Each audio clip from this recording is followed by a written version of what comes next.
Now, everyone has an opinion about CWD, and I think that's part of the problem. I try to come into things with a very open mind, and part of that is I just want to learn, and I don't want to be wrong. I feel like I can't afford to be wrong. I can't give advice out there for whitetail management, your small property, how to hunt on public land. If I know of a way that's better, then I want to learn that and learn how, because this channel is all about teaching. So I have a responsibility to you guys to try to get it right. And that's where, if I knew something, and I see this in the hunting industry a lot, there are other sides. People didn't get to know those sides or have enough experience, so then they say that that's wrong. And that's a very poor position to take. I think we all have a right, or we all have a responsibility to try to get it right and teach it. I'll talk about doe factories, and we've talked about that many times, where it's pretty black and white if you have enough experience to see it, that you see too many does on a property during the summertime, especially based on a large amount of summer food. Those does and fawns stay for the fall, and you get less bucks for it. You have an unbalanced herd. It's a pretty easy concept, but if people don't look into it enough, don't have enough experience, aren't open, and don't have an open mind, they're never going to learn. They're going to say that there's no such thing as a doe factory, and that's just because they're stubborn. They don't want to learn, and that's a big problem in the hunting industry. That's a fallacy that is rampant. And when it comes to CWD, I think there's a lot that goes to it. And so I have an opinion about CWD, and my opinion is based on a lot of conversations with John Zoga back in the day. He's a deer research biologist, most foremost deer research biologist ever. He has the most peer-reviewed articles. He's the most studied deer research biologist in the entire country ever. And so when it comes to deer management, I put a lot of credibility in what he says. He was a voice of reason. I can't quote him. In fact, we can't have him on YouTube. We can't have him on a podcast because he doesn't like to do those things. John is a scientist. He's a great man. He's a great family man. And he just offers like a fatherly figure, reason and balance. And, kind of like it's always been around. When we got it in 2002, I talked to him a lot. When Michigan picked it up quite a few years later, I talked to him a lot. And bottom line is, the sky is not falling. This is something we need to overreact to. And that's the problem with anything like this. There's a lot of overreaction. So I have questions.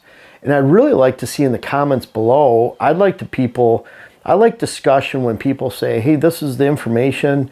You might want to consider this. And they give me information. There's a lot of idiots out there that say, Roundup is poison. Don't ever use it. It's going to stay in the earth for decades. Well, give me your research. Show me some information, because I want to learn.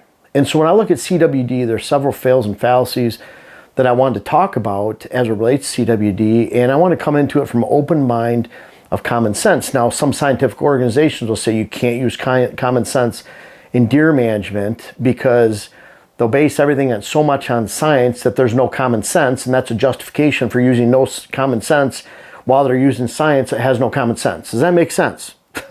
I hope so. It's confusing to me too. So the bottom line is, there's a lot of questions I want to go over right now and see what you guys think about it. Respond in the comments below, because I want to learn. Sorry to interrupt, but we have a lot going on with this food plot and many more. I can't wait to plant this. Check out what we're planting on WHS Wildlife Blends. All 12 of our blends are out. You can order bulk seed, buckwheat, and rye. Check it out. We have a new website. Click on seed on the whitetailhabitatsolutions.com. It'll take you right to the new blend site. Appreciate you for checking it out and taking the time to watch this. I want to learn, number one, why are there annihilation zones? CWD is prevalent in so many counties, in so many states, and there's good whitetail populations still thriving in those areas. Some of the recent studies show a buck, once they contract CWD, that they'll live over 2 years. A doe will live 2.5 years. In fact, does, they'll have fawns whether they have CWD or not. The prevalence of the number of fawns does not change whether they have CWD or not. We focus on, did you know that does are much more likely to contract CWD? A recent study, I think it was in Mississippi, but it showed that 72% or 71% of the clinical cases within the study group, or 71%, were does, although they only comprise 48% of the study, just showing that the prevalence rate in does is much higher than bucks. Whatever the reason, you can use numbers to lie. numbers to show fact when it's not fact. So, but the annihilation zones will take a relatively small area compared to all the rest of the counties and all the rest of the surface area and acres of the state, and we'll call it a success because we pulled X amount of deer from the herd in that area, and that's a success. You know, the state of Wisconsin has spent over $20 million for sharpshooters annihilating deer herds in certain areas, and they just come back. But bottom line is, you know, we talk about autumn olive or honeysuckle. There's people that really attack that on their own property and they don't want it there. You know, that's fine, especially when you have a replacement, so you're not killing wildlife by doing that. You have a replacement cover for that wildlife. We talk about that, having balance again. But sometimes you look at these annihilation zones and it's like you're looking at 40 acres of autumn olive and ignoring the other 5,000 acres of autumn olive around it. It's there in those other 5,000 acres. You're focusing on 40 and then slapping yourself on the back, or some state agency is, look how much we did in this county, and you're ignoring everything else. Now, I am not saying by any means that we need to annihilate every deer in every county in every state. That seems irresponsible, but is it really that much different than trying to annihilate a small area when not addressing every other area around it? Someone explain that to me in the comments down below. Those are some of the questions I have.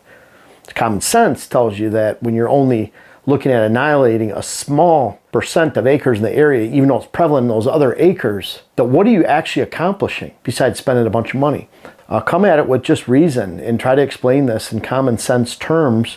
Number 2, corn in fields, trails of stands. You know, I was told by a CEO this year, I called him up, what if I want to run a trail over to my tree stand across the cornfield in August? You know what? They consider that feeding. You can be ticketed and fined for that because you're putting cobs on the ground. Once you put those cobs in the ground, even though they're just 2 feet from the ground, once you lay them on the ground because you ran it over, you're technically feeding and you can be fined or ticketed. You guys understand that? So don't make a trail on the way to your stand by pushing the cob down on the or the stalk on the ground, because if there's a cob on it, doesn't matter what age or what portion of time it is in the growing season, you're baiting illegally. Not in every state. That's Minnesota. That was around here because there's a feeding ban. So I want to know how that's justified compared to when the local farmer around here, when they're chopping for corn, for silage, they're leaving a kernel of corn about every 5 to 8 inches across the entire field. Now, deer don't just individually spread out across that entire field on 45 acres or hundreds of acres or 10,000s of acres. They're actually going into small pockets in a hidden area in the field, low spot, so they can keep out of view of humans. That's what deer do. And then they're feeding on all that corn into a small area. That's okay. And I'm not saying that farmers shouldn't do that. This is the way it is. But when there's tens of thousands of acres around somewhere that's happening on, and then you have one trail going to a tree stand 200 yards through a cornfield and you put some cobs on the ground. Excuse my French, but what the hell is the difference? Seriously, between one and the other. Someone explain to me in the comments below what the difference is. And no, I don't want to stop farming practices like that. The bottom line is, it's the same effect in the same area. There's no difference. There really is no difference. Number 3, testing for CWD. As the rate of testing goes up, basically the more deer heads that are tested, the higher the number of CWD cases. There used to be no testing. I think the state of Iowa does no testing. So guess what? No CWD cases. Does that mean various states that don't test don't have CWD? Or no.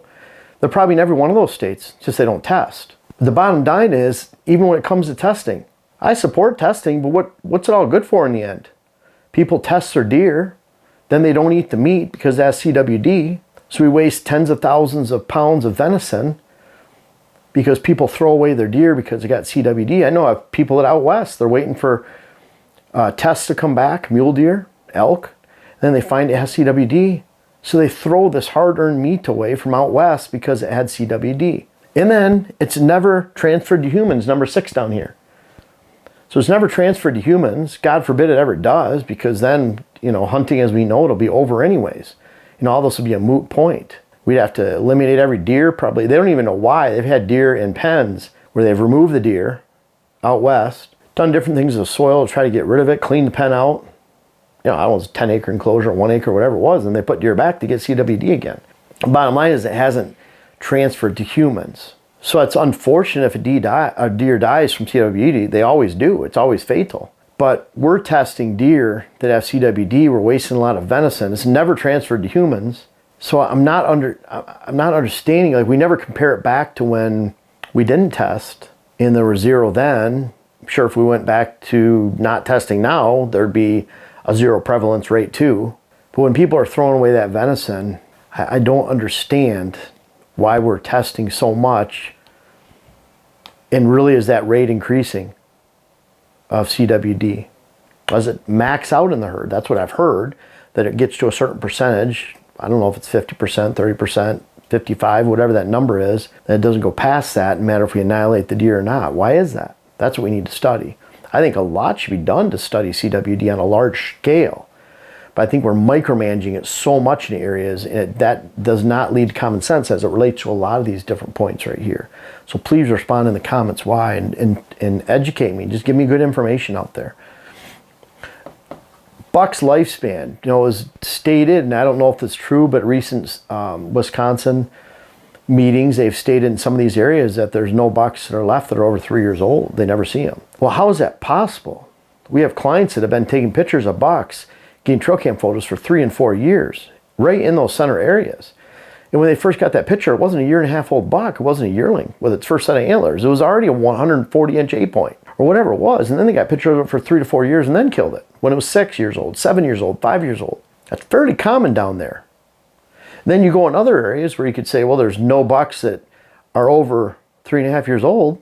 Well, I know areas in Michigan where a 3.5-year-old would be rare in the entire county or in the entire area. So that's just more of the same. So sometimes we say that statement as a blanket statement when really it wasn't applicable to that area because there's no deer that age anyways. Bottom line is there's a lot of deer out there as far as the lifespan where if a buck contracts CWD and it's sickened with that, it takes over 2 years for it to die. And up until that point, for the last little bit, it looks like a normally healthy deer. It's running around. So they contracted at 3.5 years old. The average age of a buck in that area is 3 years old. And it lives for another 2 years. It's already beating the odds. And if it doesn't transfer to humans, why can't we just let nature live? Why can't we just let nature take care of it? Those are some things I just don't understand. I'm all for studying it. I don't want it to go ever to humans. But I believe sometimes we're really micromanaging some of these areas, and I haven't seen any common sense that tells me otherwise. Heck, I haven't even seen studies that tell me otherwise. Feeding bans. So we have feeding bans in areas, but then we bait for 2 weeks in those areas, have a bunch of sharpshooters come in and shoot the deer that are hitting the bait in an area that has feeding bans. Are we that arrogant to think that we kill 100% of the deer that came into that feed pile in a CWD area and then let those deer go out and range into other populations from wherever they came from? Because it's winter time when they do this. February, they're feeding for a couple weeks and they go out and shoot them.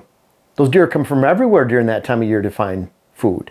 You might have a buck that comes from 6-7 miles away. He hits that food. He doesn't like the pressure. He doesn't like that there's CWD people in the area. Doe, mature doe that's in that area. They find a deer blind, they smell something nearby, and they don't come back again because they're pretty smart like that, especially those older deer. And then they go back 6 miles where they came from after they just sat on a giant feed pile with a percentage of CWD infected deer, and then they go back home because of the bait pile.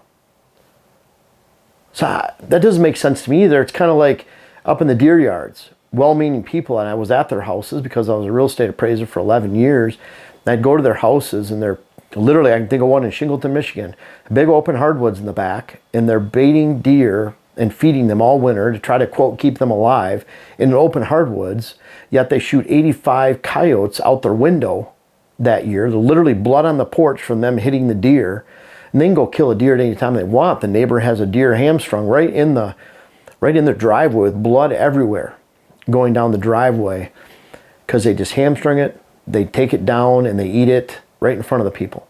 So they're baiting deer to help them through the winter, and that attracts a whole bunch of coyotes and kills more deer than if they would have let just things go naturally in the first place. It makes me think of that sometimes when they're baiting for sharpshooters. You're pulling deer in from a huge area.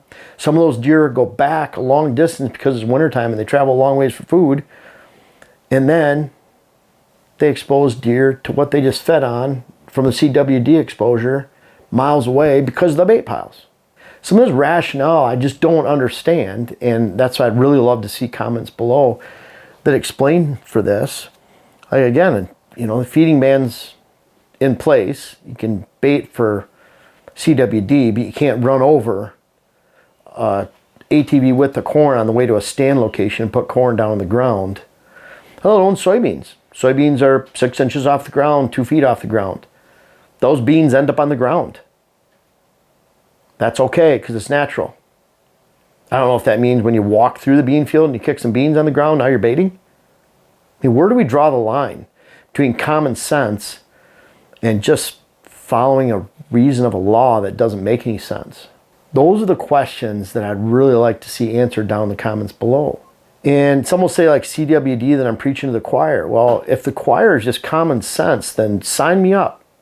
Because I like being in the choir of common sense. We've seen a bunch of follow the science bull crap in today's world with COVID. Follow the science, follow the science. Well, I've seen lives destroyed. I've seen businesses destroyed in my home state of Michigan by, quote, following the science. I've seen people killed in nursing homes following the science.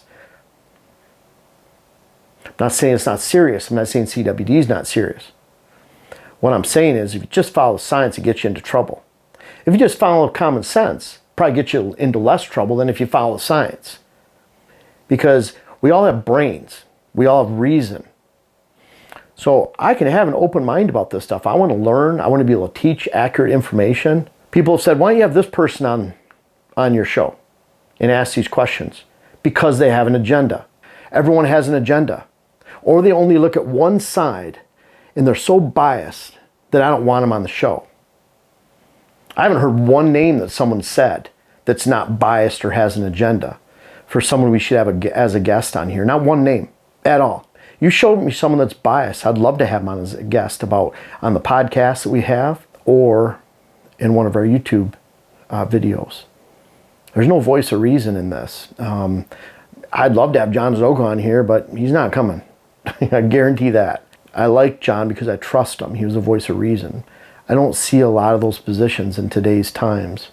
Unfortunately, everyone has a side they pick. I want to offer a side of balance. I want to offer information. These are just some common sense questions right here that I want answered.